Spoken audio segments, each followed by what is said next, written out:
waqooyi bari TV. waxaa maanta laga daafuray magaalada Buuhoodle xarunta xisbiga nabad iyo nolol ay hogaaminayaan madaxda ugu sareysa dawladda federaalka Soomaaliya. waxaa ugu horeyntii halkaasi ka hadlay mas'uuliyiinta xisbiga nabad iyo nolol ka furay magaalada Buuhoodle. xaruntan ayaa noqonaysa xaruntii ugu horeysay ee laga furo dhammaan gobolada. maanta dhalinyaradi taageero midna miisaanlada halka muujiyeen xariga xafiiska uga jiraan waan hambalyeynaa deegaanina haddaan nahay nabad misteedka Soomaaliya.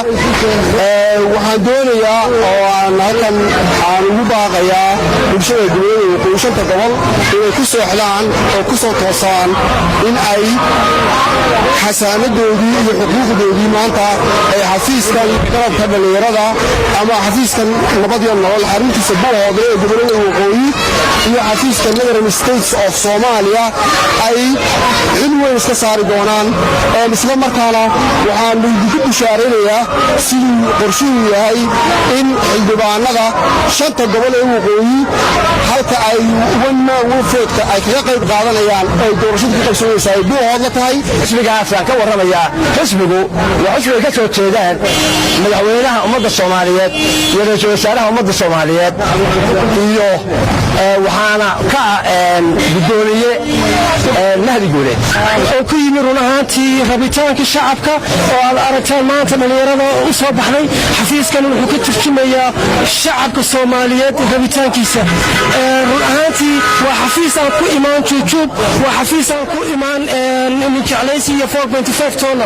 waa xafiis ku yimid saan hore loo sheegay rabitaan shacab aad maanta aragtaan dad dhalinyarada intaa leeg ee u taagan cadceedda si ay nabad iyo nolol u soo dhaweeyaan. waxay ka jari doonaa xafiiskii nabad iyo nolol oo runaantii aad aragtaan oo ay ku soo celisay dawladda nabad iyo nolol intay xilka haysay waxyaalaha farbadan oo ay qabatay oo aan maanta la hami gelin kara inaan maanta aan xil dawladda aan doono caasimadda dalka.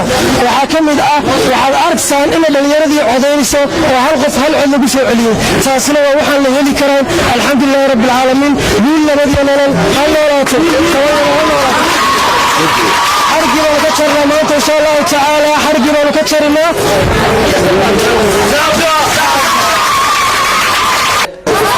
haddaan nahay bulshada ama dhalinyarada ku nool gobolka Cayn gaar ahaan Buuhoodle waa taageeranaa nabad iyo nolol aad iyo aad u taageeranaa. anoo ka mid ah dhalinyarada gobolada waqooyi gaar ahaan waxaa maanta aad ugu faraxsanahay in waxa la yiraahdo aan xariga ka jarnay xisbigii nabad iyo nolol. aad baan ugu faraxsanahay bogga aan ku leenahay YouTube-ka ee waqooyi bari TV. fadlan si aad u heshid wararka ayada fadlan subscribe saar jalasku waxa kuu sahlayaa in si fudud ka heshid wararka ayada. mahadsanid.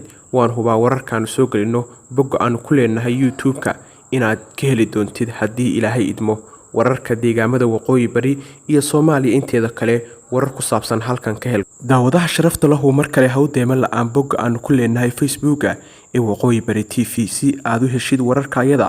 isna booqo bogga aan ku leenahay Facebook-ka ee waqooyi bari TV.